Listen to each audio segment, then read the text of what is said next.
This video recording is for the TOSOH AIA 360. You'll notice on the left side of the instrument is your on-off switch. We will power on the instrument. Our display screen will then prompt us here. There is no operator ID or any login that is used for this instrument. So on the display screen, we will select Main Menu.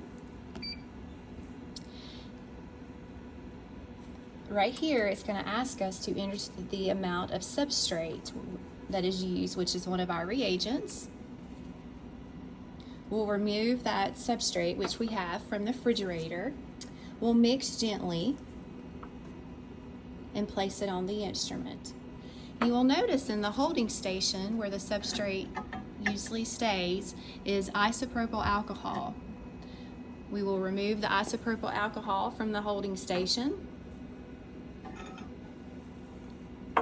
We'll place the substrate in the station. We'll use a chem wipe to wipe off any tubing so that ethanol is not contaminating the substrate. You want to be able to see the volume in the container of your substrate, so if you want to turn it to the side to where you can enter the amount of mLs into your display screen so the instrument knows how much is in your substrate. So we'll go ahead and enter that amount in.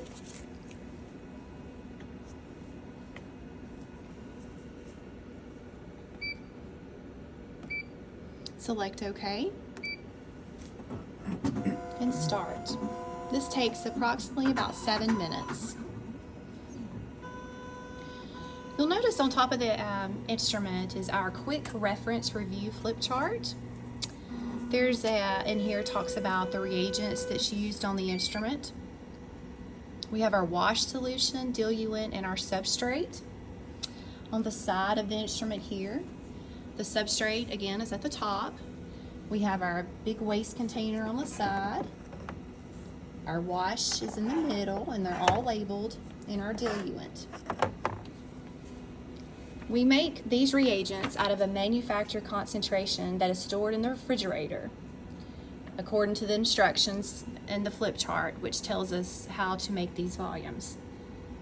You will be given a total volume in class, so using your solution and dilution formulas, you will do the math to figure out how much wash and diluent to add.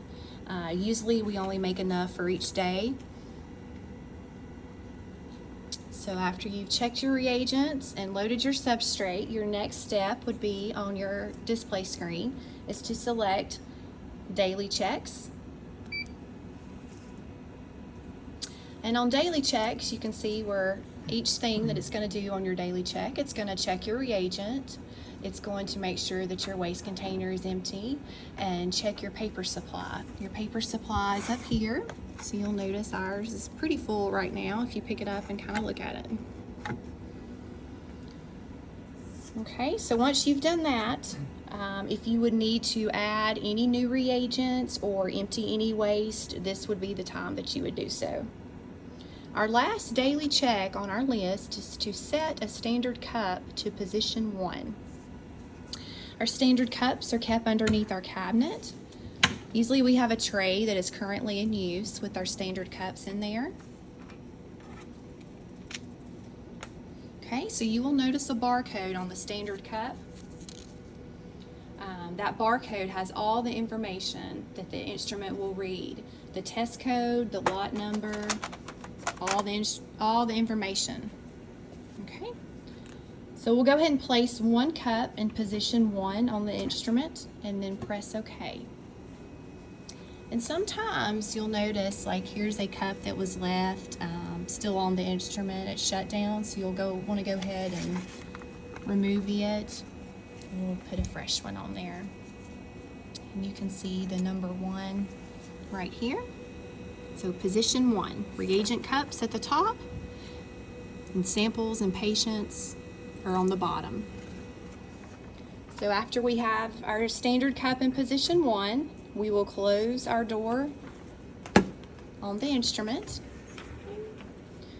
All right, we will select OK on our display screen,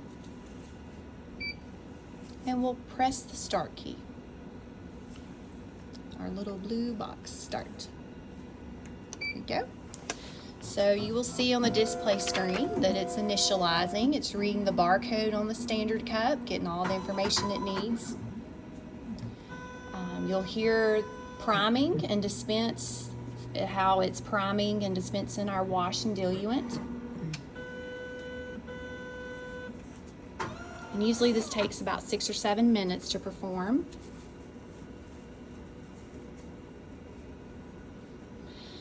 After it is finished, you'll get you a printout that the analyzer will print. Okay, for your substrate background. In our TOSOH binder that is kept next to the instrument, you will log all your information. We'll go on this log here. And so you want to make sure you've got the date, the initials, which is who performed it. Substrate replacement is always okay because you have to load the substrate to perform this test. And then you'll just take all the readings from your printout and record straight across on your chart. You want to make sure your numbers are kind of consistent going down. That just tells us the instrument is working properly. You'll notice there's a little variation in your substrate sample because that's as your substrate volume gets lower, your numbers may be a little different. There is a reference that you need to follow for the substrate reference. So you always want to make sure that that number is greater than the 10,000. That is really the only range that you're given on this log.